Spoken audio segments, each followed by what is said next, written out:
지난 시간 우리 출애굽의 연대에 관하여서 이야기를 했으니 이제는 출애굽한 이스라엘 백성들이 광야를 지나 가나안 땅에 들어가서 이제 정착하며 살아가게 될 텐데, 그렇다면 어떻게 가나안 땅에 들어가게 되었는가? 가나안 정복 모델들에 대해서 한번 배워보도록 하겠습니다. 기본적으로 가나안 정복 모델에 대해서는요, 여러 가지가 있어요. 어떤 사람은 3가지다, 4가지다, 5가지다, 6가지다, 정말 많은 모델이 있는데요.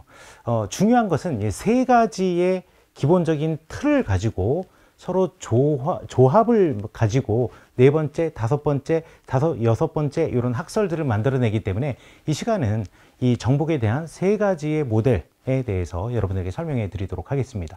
자, 시간이 없으니까 우리 빨리 첫 번째 들어가 보도록 하겠습니다. 첫 번째는 우리가 정복 모델이라고 이야기를 합니다. 어떻게 우리가 가나안 땅을 점령하였느냐? 정복했으니까. 가나안 땅에 들어가는 것은 정복했어요. 컨퀘스트 모델이라고 이야기를 합니다. 컨퀘스트 티어리라고도 하는데, 모델이든 티어리든 그게 중요한 것은 아니니까요. 이것은요, 성경을 바탕으로 하고 있죠. 성경에 보면 여호수아 1장부터 12장까지 이제 정복에 관한 이야기가 나오는데, 이스라엘에 이렇게 땅이 있으면은요, 여호수아가 이제 모세가 르보산 비스가 정상에서 죽고 난 다음에, 그다음에 여호수아가 가나안 땅으로 이스라엘 백성들을 데리고 요단강을 건너 들어가죠. 그러니까 가나안 땅의 중심부 중앙을 먼저 점령을 하고요. 그 다음에 중앙이 점령이 끝나고 난 다음에 남부로 내려갑니다.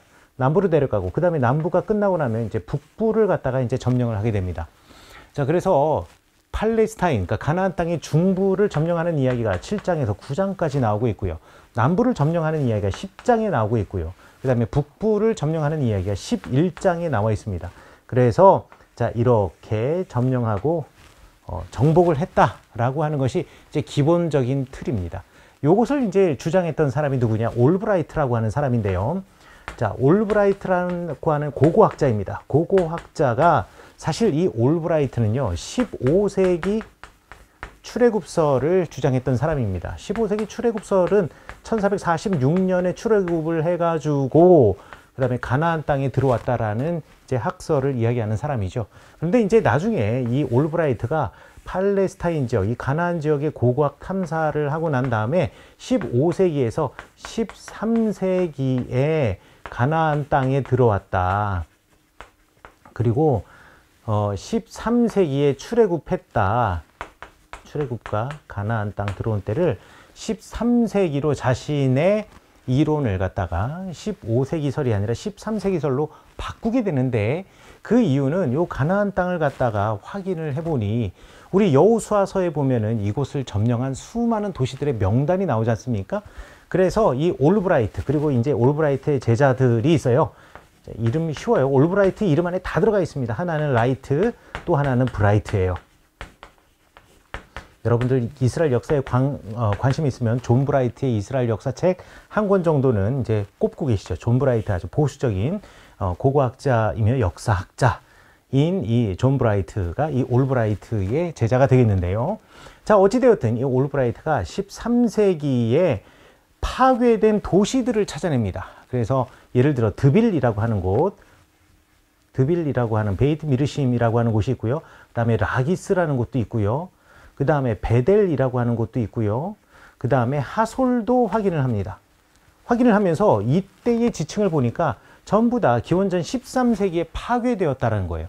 기원전 13세기의 파괴 지층, 파괴된 도시들이라고 한다면, 야, 성경에 나와 있는 이 도시들이 기원전 13세기에 파괴되었다면, 그렇다면 출애굽과 가나안 땅 정복이 13세기에 있지 않았느냐라고 하는 것이 정복설의 요체가 되겠습니다. 그리고 특별히 재밌는 것은 무엇이냐? 하솔을 발굴하면서 하솔에서 이제 서판이 발견되었는데, 그 서판에서 이분이라고 하는 사람이 등장합니다. 이분이 왕족에 대한 이야기가 나와요. 그런데 이 이분이라고 하는 말은 이제 구약 성경에 야빈이라고도 우리가 읽을 수가 있습니다. 기본적으로 어근이 같아요. 그래서 하솔 지역의 왕가의 이름을 이제 야빈이라고 부르지 않았느냐. 그러니까 야빈이라고 한다면 이제 어떤 한 개인의 이름일 수도 있겠지만, 이 하솔 지역의 왕을 부르는 대표적인 명칭이 야빈이 아니었겠느냐. 그러니까 이제 가나안 정복 때도 야빈이 등장하고, 나중에 사사기에 가면 사사들의 시대에도 드보라와 싸우는 야빈, 야빈의 군대 장관 시스라의 이야기가 나오죠. 그래서 이 이분이라는 사람의 이름이 쓰여진 서판이 여기서 발견이 되면서 자, 요 13세기 출애굽서를 갖다가 이제 증명하게 됩니다. 자, 그런데 요 가설에 한 가지 단점이 있어요. 단점이 있다면 뭐냐? 13세기에 만약에 이 도시들이 파괴가 되었다면 이거 사실 이걸 이스라엘 사람들이 파괴했다라고 보증할 수 있는 증거가 있냐? 이거를 찾기가 힘들다라는 거예요. 아니, 다른 민족에 의해서 파괴됐을 수도 있잖아. 예를 들자면 메르넵타요. 우리 지난 시간에 메르넵타 비문에 대해서 알아보았지 않습니까? 메르넵타라고 하는 왕이 이제 람세스 2세에 이어서 왕이 되었죠. 1213년부터 1203년까지 왕 파라오 했던 사람입니다. 13세기잖아요. 자, 이때 요 올브라이트가 찾아낸 요 파괴가 13세기 말 파괴 지층이거든요. 13세기 말이잖아요. 자, 그렇다면 메르넵타에 의해서 메르넵타가 자기가 왕이 되고 난 다음에 나도 아버지만큼 대단한 왕이야. 그리고 아버지 죽고 난 다음에 가나안 지역에 있는 사람들이 우리 독립해야지 꿈틀꿈틀거렸을 때 우리 그 메르넵타 비문에 보면 아슈켈론을 정복하고 게셀을 정복하고 그 다음에 이스라엘을 정복하고 그렇죠? 그래서 야노암 그 다음에 게셀 그 다음에 여기 아스켈론 이런 도시들이 등장을 하는데 이때 진군을 하면서 이 가나안 땅 뭐 대표적인 도시로 이야기했을 뿐이지 이게 뭐 단지 그 세 개의 도시만 점령을 했겠느냐. 여기 전부 다 토벌하고 지나갔다면 우리 이 올브라이트가 발견해 파괴된 흔적들은 메르넵타에 의해서 파괴된 흔적이라고도 말할 수 있지 않겠느냐라는 반론이 있을 수가 있고요. 이게 약점입니다. 그 다음에 또 여리고와 아이성의 전투가 사실 출애굽한 이스라엘 백성들이 가나안 땅에 들어와서 전쟁의 하이라이트 아니겠습니까? 첫 번째가 여리고 두 번째가 아이성인데 여리고와 아이성을 갖다가 확인을 해보니 여리고는 이미 기원전 1550년 그러니까 기원전 16세기죠. 16세기에 파괴되고 그리고 13세기 때는 여리고 성은 사람이 살았던 흔적이 찾아볼 수가 없다라는 것이죠. 그리고 두 번째 아이성 같은 경우에는 12세기까지 거주 흔적이 없어요. 기원전 12세기까지 여기는 거주 흔적이 없던 곳이 바로 여리고와 아이입니다.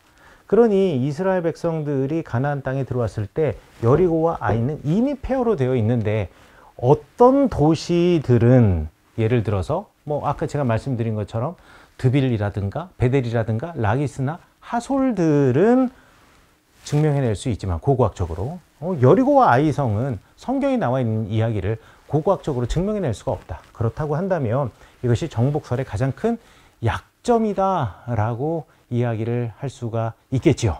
자, 이것이 첫 번째 정복설이 되겠고요. 두 번째는 평화정착 모델 내지는 잠입설이라고 이야기를 합니다. 두 번째는요, 잠입설, 평화정착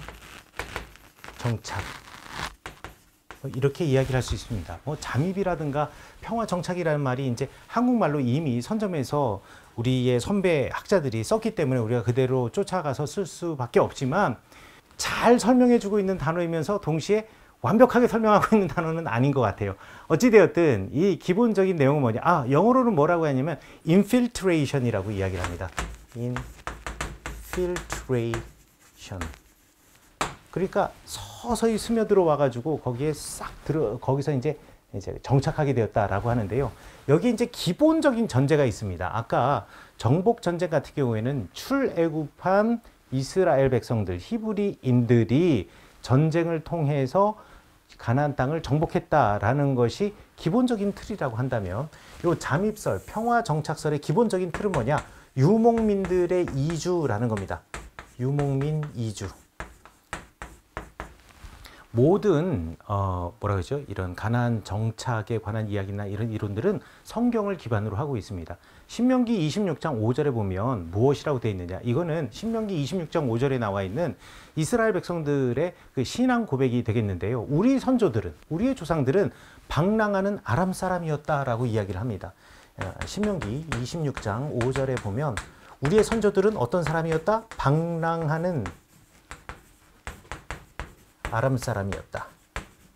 방랑하는 아람 사람이라는 말이 결국 뭐냐? 유목민이란 뜻이에요. 유목민. 방랑하는 아람 사람들이 드디어 가나안 땅에 들어와서 우리가 살게 되었는데요. 자, 이 방랑하는 아람 사람들이 들어와서 어떻게 살게 되었느냐? 처음부터 전쟁하지 않았다라는 거예요. 이거는 이제 이 잠입설과 평화 이주설을 이야기하는 사람들입니다. 대표적인 학자 갑자기 얘기해 드려야 되니까 알트라고 하는 사람과 노트라고 하는 사람이 있습니다. 노트는 우리 구약 성경 연구하는 사람이라고 한다면 한 번쯤 다 들어봤을 그 노트, 마틴 노트를 이야기를 하는 겁니다. 자, 이 사람들의 기본적인 전제는 뭐냐? 이스라엘 백성들은 유목민이었고, 자, 다시 한번. 자, 이스라엘 땅이 있는데요. 기본적으로 이스라엘 땅, 요 가나안 땅의 해변은 블레셋 사람들이 거주하던 곳이었습니다. 블레셋 사람들이 거주하고, 그 다음에 요 중앙 산지에 이제 사람들이 별로 살고 있지 않았고, 요 블레셋 사람들이 살고 있는 이곳 이제 언저리 가장자리에와 그리고 중앙 산지 일부로 해가지고 가나안 사람들이 정착하며 이 땅을 살았다라는 거예요. 특별히 중앙 산지에는 비도 많이 안 오고 여기 뭐 수량도 그렇게 많지 않기 때문에 기본적으로 사람들이 많이 살고 있지 않아서 큰 마을이나 도시들이 별로 없었다라고 제가 지난번에 말씀드렸죠. 자, 이런 무주공산 같은 땅에 유목민들이 오가다가 이곳에 이제 정착하며 살기 시작했다라는 겁니다. 자, 정착하며 살 때에는요, 이 도시 주변에 살면서 도시에 있는 사람들과 서로 무역하기도 하고 그들과 통혼 관계, 그러니까 결혼을 하면서 이 땅에서 자기들의 입지를 키워나가고, 그 다음에 사람들이 살지 않는 땅은 자기네들이 적극적으로 자기들이 취해서 그곳을 살게 되었다는 것이요. 자, 그도 그럴 것이 13세기까지 요단 동편에는요, 이렇다 할 도시나 마을들이 별로 없어요. 그렇기 때문에 이곳은 뭐 무주공산과 같은 땅이니까 여러분들 여호수아에서 보면 땅 분배가 나오는데 여기에는 르우벤 땅, 여기에는 갓지파 땅, 여기에는 므낫세 반지파 땅이 있는데요. 이런 땅을 제일 먼저 점령을 하게 되잖아요. 요단 동편. 우리 이곳을 갖다가 트랜스조단이라고, 또 성경에 보면 트랜스 요르단, 성경이 아니죠. 여러분 이스라엘 역사책에 보면 트랜스 요르단 뭐 이렇게 해놨는데 거기가 요단 동편이라고 생각하시면 되겠습니다. 지금의 요르단 땅이라고 생각하시면 되겠네요. 자, 이곳에 이제 정착하며 살고 그 도시 주변에 살면서 도시에 있는 사람들과 서로 통혼도 하면서 평화롭게 살아갔다. 이게 기본적인 전제입니다. 자, 그리고 이렇게 살아가던 유목민들이 이 사람들과 섞여 살게 되었으니까 섞여 살면서 이제 인구가 점점 증가하게 되겠죠. 인구가 증가하면서 서로 간에 갈등이 생겨나기 시작했고, 그 갈등 속에서 전쟁이 벌어진 것이다 라는 것이죠. 그러니까 기본적으로는 평화적으로 살아갔고 인구가 증가하면서 국지적으로 전쟁이 있었다라고 말하는 것이 이 잠입설, 평화정착설의 기본 틀이 되겠어요. 자, 그런데 여기서 이 평화정착설, 이 사사기를, 이 잠입설, 평화정착설의 성경의 기본은 사사기거든요. 사사기요. 이 사사기에 나와 있는 내용을 보면 우리가 이스라엘 민족에 대한 또 다른 어떤 그 단서들을 알 수 있다는 겁니다. 단서들이 무엇이냐? 이스라엘 사람들은 유목민이라고 이야기했잖아요. 유목민은 한 곳에 모여 살고 있는 민족이 아니라 그냥 가족 단위로 움직이는 사람들이에요. 그래서 이 마틴 루트는 뭐라고 이야기하냐? 이스라엘이라고 하는 그 공동체 자체가 처음부터 같은 민족이 아니었고 여호와 하나님의 신앙을 중심으로 모인 사람들의 공동체, 필요에 의해서 그리고 조건에 의해서 만들어진 공동체라고 이 마틴 루트가 주장을 합니다. 자, 그래서요, 요 사사기에 나와 있는 수많은 사건들을 이 마틴 루트의 이론으로 설명을 하는데요. 첫 번째, 어떻게 설명할 수 있느냐? 같은 민족이 아니다라는 것은 이미 출애굽기 12장 38절에 나와 있어요. 출애굽기 12장 38절에 보면 출애굽한 이스라엘 백성들 가운데는 수많은 잡족들이 있었다라고 했습니다. 자, 출애굽기 12장 38절에 보면 잡족이 있었다라고 이야기를 하는데요. 이 잡족이 이 히브리 민족, 그러니까 야곱의 12아들이 아니다라는 이야기 아니겠습니까? 그래서 출애굽기 12장 38절에 나와 있는 대로 수많은 잡족들이 있었다라는 것이 첫 번째 증거가 되겠고, 자, 그 다음에 여러분들 잘 알고 있는 출애굽해서 가나안 땅으로 들어갈 때 가장 혁혁한 공을 세우고 리더가 누구였습니까? 여호수아와 갈렙이었죠. 여호수아와 갈렙 중에서 자, 여호수아는 눈의 아들 여호수아라고 이야기를 하고 갈렙은 그나스 사람 갈렙이라고 이야기를 합니다. 자, 그나스 사람이라는 말은 무엇이냐? 그나스 종족이라는 뜻이죠. 그럼 그나스 종족은 도대체 어떤 사람이냐라는 거예요. 자, 그나스 종족에 대해서는요, 우리 창세기 15장에 보면 아브라함이 하나님과 언약을 맺는 이야기가 나오죠. 그날 밤에 아브라함이 소를 갈라놓고 그리고 하나님과 언약을 맺는데 잠이 들어요. 그때 하나님이 이제 그 쪼개진 소 사이를 지나가면서 아브라함과 언약을 맺고 그 다음에 아브라함을 축복하는데 그 축복의 내용 중에 뭐가 있느냐? 내가 너와 언약을 세워서 이 땅을 너에게 주겠다.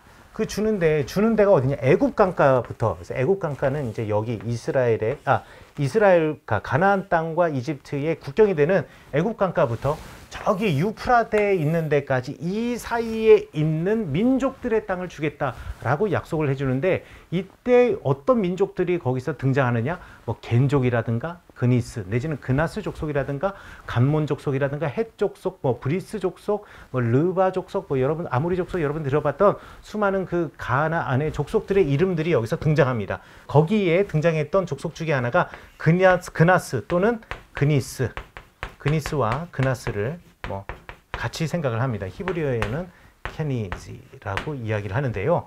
자, 이 그니스 족속을 이야기하는데 그렇다면 이 그나스 족속은 가나안의 족속 중에 하나였겠구나 라고 우리가 생각할 수가 있고요. 그 다음에 또 창세기 38장에 보면 에돔의 후예들에 관한 이야기가 나옵니다. 36장입니다. 38장이 아니라 36장. 창세기 36장에 보면 에돔의 후손들에 관한 이야기가 나오는데 그 에돔의 후손 가운데 그나스가 또 등장합니다. 그러니까 이 사람들은요, 이 그나스 족속은 에돔족의 일부였을 수도 있고요. 아니면 그냥 가나안 사람 중에 하나였을 수도 있겠는데 뭐 중요한 거는 그 사람이 가나안 사람의 한 종족이었느냐, 에돔 사람이었느냐가 중요한 것이 아니라 갈렙은 야곱의 12아들 중에 하나가 아니었다라는 것이 성경을 통해서 우리가 증명이 되는 거죠. 자, 그런데 이 갈렙이 바로 유다 지파에 속해 있는 사람이었습니다. 그래서 갈렙이 여러분 아시지 않습니까? 이 산지를 내게 주소서. 그게 유다 땅 헤브론 산지를 보면서 한 얘기잖아요. 유다 지파에 속해 있었다라는 것을 보면 지파라고 하는 구성이 단일 어떤 혈통, 야곱의 아들들로 이루어지는 것이 아니라 바로 이렇게 여러 가지 족속들이 하나의 족속을 이루고 살았다라는 것을 우리가 이제 미루어서 짐작해 볼 수 있다라는 것이죠.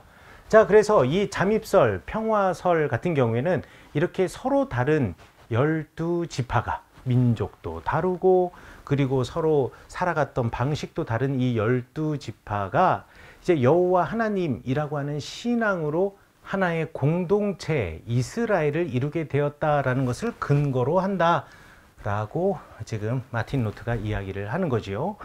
자, 그래서 이 12부족들을 갖다가 12의 이 부족들은 서로 문화도 다르고 서로 뭐 여러 가지 뭐 혈통이나 이런 것들이 전부 다 짬뽕인 사람들이었다.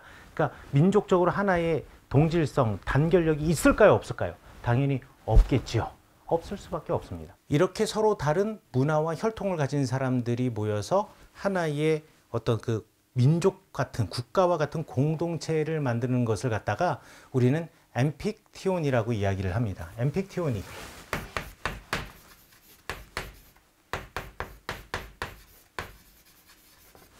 자, 엠픽티온이라는 말을 제가 학교에서 처음 배웠을 때 이것을 한국말로 뭐라고 배웠냐? 인보공동체라고 배웠습니다. 인보공동체 내지는 인보동맹? 동맹이라고도 배웠던 것 같아요. 인보동맹? 이렇게 배웠. 인보라는 말이 무슨 말인지 모르겠더라고요.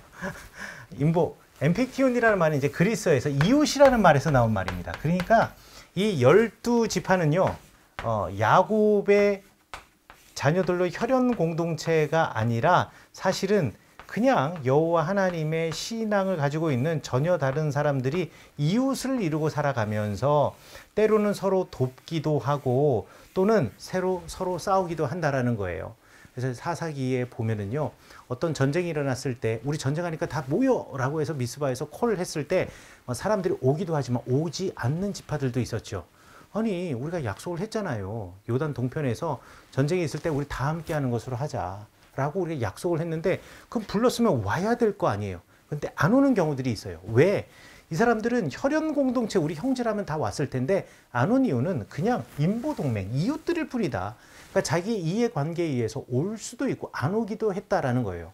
뿐만 아니라 이 사람들은 그냥 여호와 하나님의 신앙과 서로가의 이해관계로 뭉쳐진 이웃이다 보니 나중에 정착이 완료되고 수가 많아지면서 평야나 이런 저지대로 사람들이 가면서 정복 전쟁을 치르기도 하였지만 그래서 외적들과 외부의 가나안 사람 내지는 블레셋 사람들과 싸우기도 하였지만 심지어는 때때로는 자기네들끼리 싸우기도 했다라는 거예요. 그런 대표적인 이야기는 우리 기드온의 아들 아비멜렉의 이야기 보면 기드온에게 70명의 아들이 있었는데 그중에 아비멜렉이 자기가 왕이 되고자 했잖아요.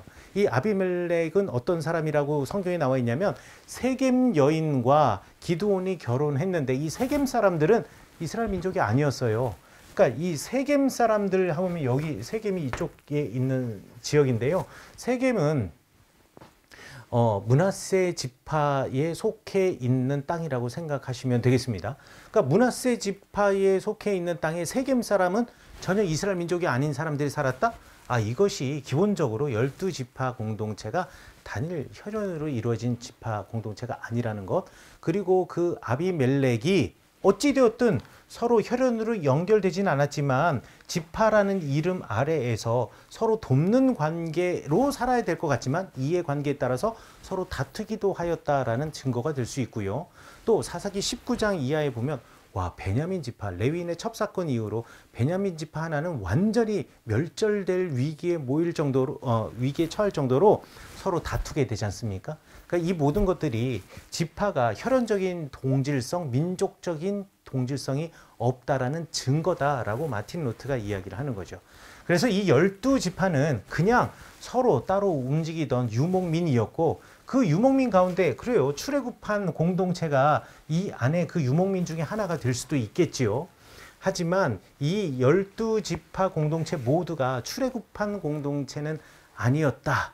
그리고 이것이 점점 지나면서 왕정으로 발전을 하면서 그 과정 속에서 더 많은 내분과 그리고 권력을 잡기 위한 싸움들이 있었는데 그 이야기들이 바로 사사기와 사무엘서에 나와 있는 사무엘상에 나와 있는 이야기들이다라고 말하는 것이 마틴 루트의 입장이 되겠습니다. 그래서 마틴 루트의 정복, 그러니까 가나안 땅의 정착 가설, 두 번째는 잠입설, 평화적인 이주설. 기본적으로 평화를 근거로 하고 필요에 의해서 전쟁이 있기도 하였다라는 것이었습니다. 이 가설에도 당연히 약점이 있게 마련입니다. 이스라엘이 여러분 유목민이한 적이 있었을까요? 아브라함은 갈대아 우르 사람, 이제 이스라엘 사람들이 자신들의 조상으로 말하는 거슬러 올라가는 최고가 이제 아브라함인데요. 아브라함은 갈대아 우르 사람이잖아요. 갈대아 우르는 메소포타미아 강가에서 농사짓던 마을이에요. 그러니까 이스라엘 사람들은 기본적으로 유목민이 아니라 농경하던 사람들이었다. 때로는 물을 찾아서 광야라고 하는 특성상 반유목민처럼 필요에 의해서 가끔씩 움직이기는 하지만 기본적으로 농사짓던 사람들이었다라는 것이 고고학적인 증거로 나와 있는 이스라엘 공동체의 특징입니다. 그런데 그거에 비해서 이 노트의 가설은 그것을 이제 충족할 수가 없었다라는 것이고요. 이 사람들이 12지파들이 이제 땅을 나누어 놓고 이제 살게 되는데 여러분 기본적으로 땅에 정착하고 정주하고 사는 것은요. 유목민의 전통이 아니에요. 기본적으로 유목민들은 한 곳에 정착할 수 없는 사람들이에요. 이 사람들은 이곳 저곳을 갖다가 떠돌아다니는 사람이기 때문에 한 땅을 나누고 거기 땅의 경계를 나누고 그 경계를 넘어가고 말고 이런 이야기를 하면서 이 농사에 관한 이야기 내지는 이 땅의 소유에 관한 이야기에 대해서 별로 관심이 없던 사람들이 유목민이었다라는 것이죠. 그런데 이 유목민이 서로 12지파가 땅을 나누고 살았다? 이거는 조금 우리가 받아들이기 힘들지 않겠느냐.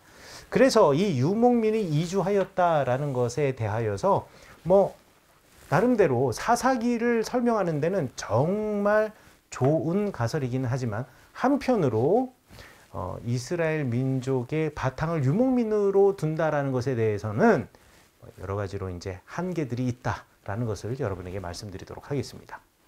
자, 세 번째 가설은 농민혁명설입니다. 농민혁명설.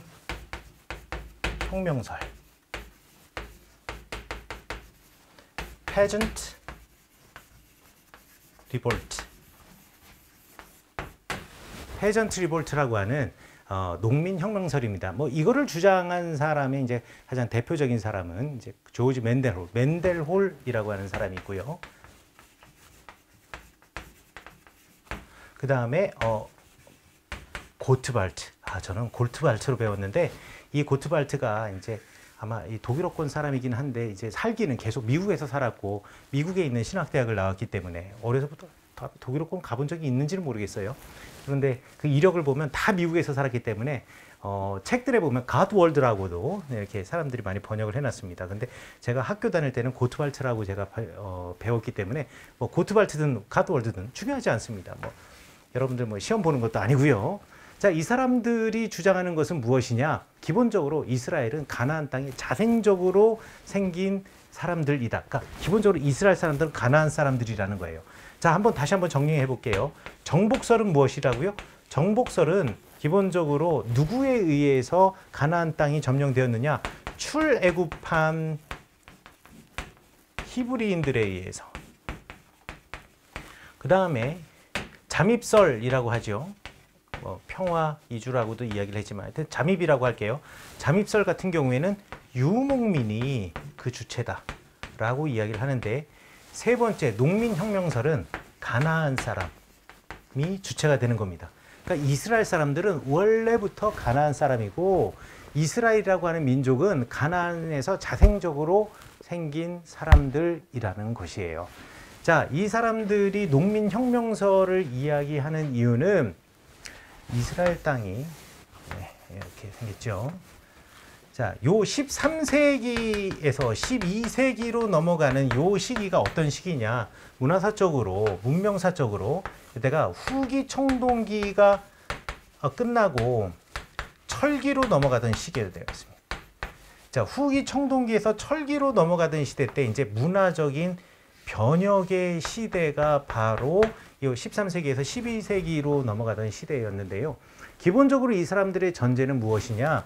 이 땅에 이제 13세기 이전까지는 여기가 무주공산이라고 이야기를 했잖아요. 사람들이 이곳에 크게 뭐 도시를 건설하거나 이곳에 어마어마하게 많은 인구가 살고 있지 않았고 몇몇 개의 도시만 있었고, 트랜스조단이라고 하는 요단 동편 같은 경우에는 뭐 거의 사람들이 살았던 흔적을 찾기가 힘들었을 정도예요. 그러다 보니 이 땅에 살고 있었던 유목민들이나 이 땅에 살고 있었던 사람들은 실질적으로 평등사회를 살았다라는 거예요. 평등사회. 자, 그러나 후기 청동기 시대 이제 말기로 오면서 철기로 넘어가는 요 꿈틀거리는 이 시기에 농업 생산량이 늘어나면서 드디어 이곳에 도시를 중심으로 해서 큰 도시들이 확장이 되면서 여기서 비로소 계급이라는 것이 만들어졌다라는 것입니다. 계급이 만들어지고 도시가 만들어졌다라는 것은요, 이 도시의 어떤 그 생존의 기반은 무엇이냐? 세금이거든요.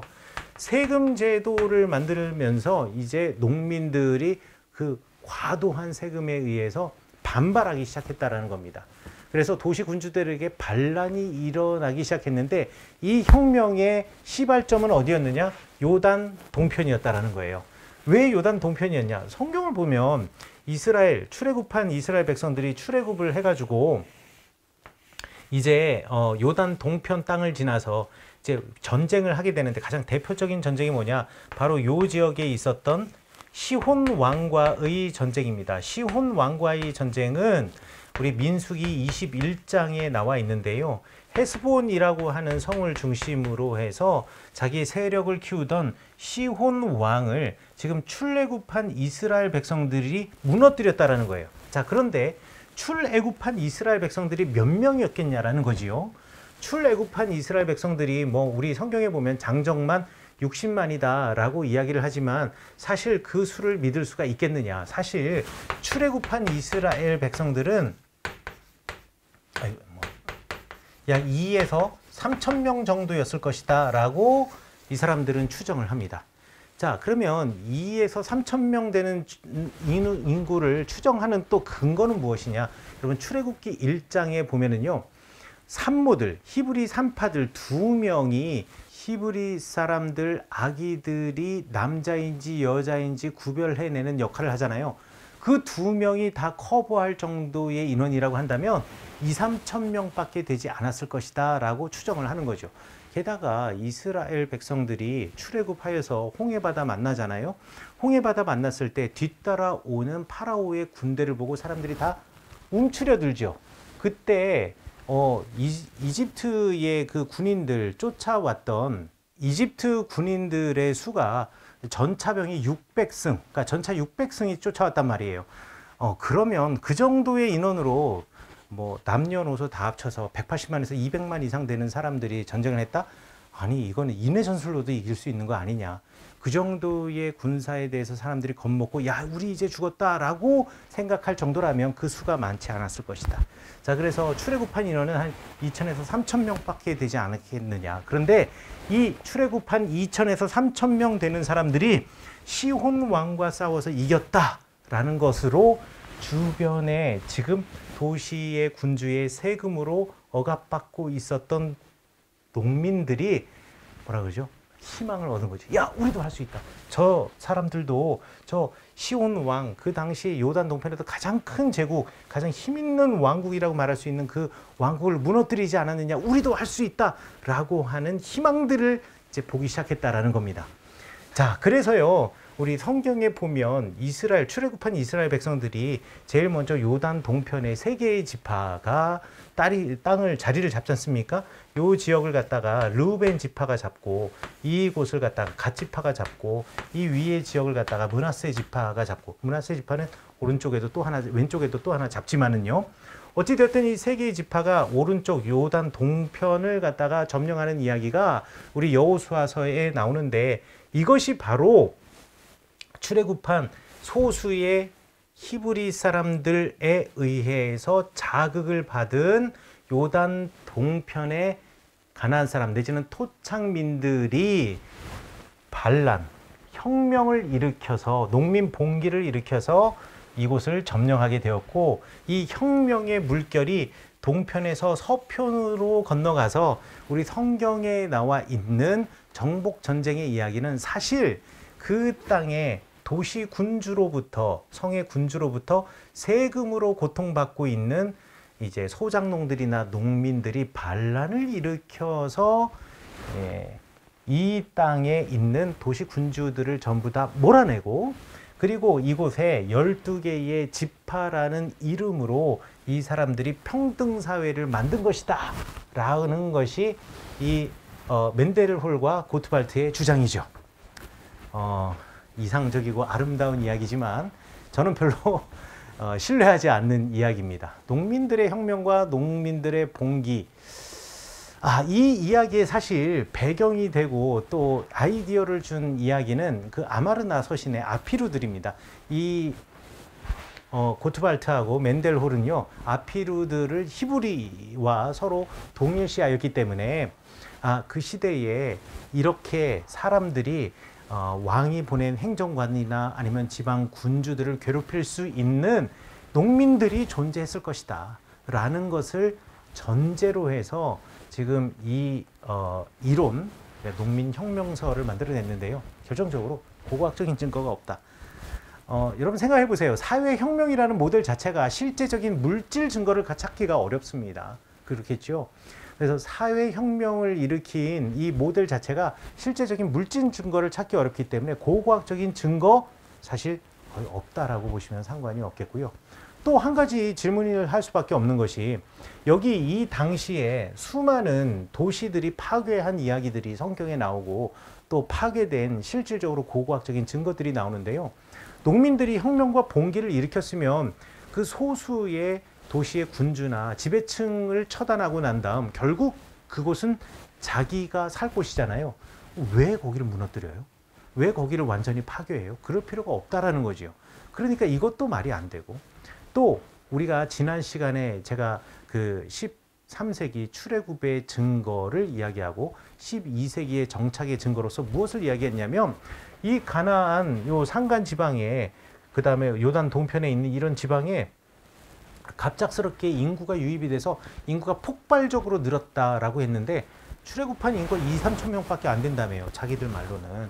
소수의 사람들이고, 그리고 여기서 농민들이 스스로 자생적으로 이 농민들이 반란을 일으켰다면 어떻게 폭발적으로 인구가 늘어날 수 있겠느냐. 이거를 설명할 수가 없다. 그리고 농민들이 갑자기 이 도시의 군주들을 다 몰아내고 야, 항아리 모양 바꿔! 해가지고 그동안 사용하고 있던 항아리 모양에서 목깃 항아리를 만들었다? 이것도 말이 안 된다라는 거예요. 그러니까 가나안의 내부 혁명이라고 하면 오히려 고고학의 증거와 서로 배치되는 일들이 많다. 그래서 이 농민혁명설은 멋지긴 하나 또 이 얘기를 들으면 가슴이 뛰긴 하지만 고고학적인 증거가 사실은 없다라고 여러분들 생각하시면 되겠습니다. 그래서 농민혁명설 같은 경우는 그렇게 크게 지지받는 설은 아니지만, 자, 다시 한번 첫 번째 정복설과 두 번째 잠입설 그리고 농민혁명설 이 세 개를 조합해서 4, 5, 6의 학설들이 만들어집니다. 그래서 잠입설과 농민혁명설을 서로 섞어서 또 하나의 설을 만들기도 하고요. 또 1, 2, 3을 섞어서 만들기도 하고요. 뭐 이런 식으로 해가지고 조금씩 계속 발견되는 고고학적인 증거들이라든가 내지는 성경적인 증거로 가나안 정착의 이야기를 설명한다라는 거죠. 하지만 우리는 요 세 가지 정도만 알고 있고 이 세 가지를 기본 뼈대로 해서 나머지들 여러분들이 이해하신다면 학문적으로 이 가나안 정착을 이야기하는 어떠한 아티클들도 읽어내실 수가 있으실 겁니다. 자, 여기까지 끝! 네, 안녕하세요. 비블리아의 임묵상입니다. 임묵상에게 성경 배우는 김영석입니다. 베타로 투입된 이지입니다. 여기도 보시면은 나시린 교리가 나와 있어요. 이 여인이 신경 쓰지 마라. 이런 문서방을 다 볼 수 있는 그런 한조 같은 자기 반성은 매우 훌륭한 거 아닙니까?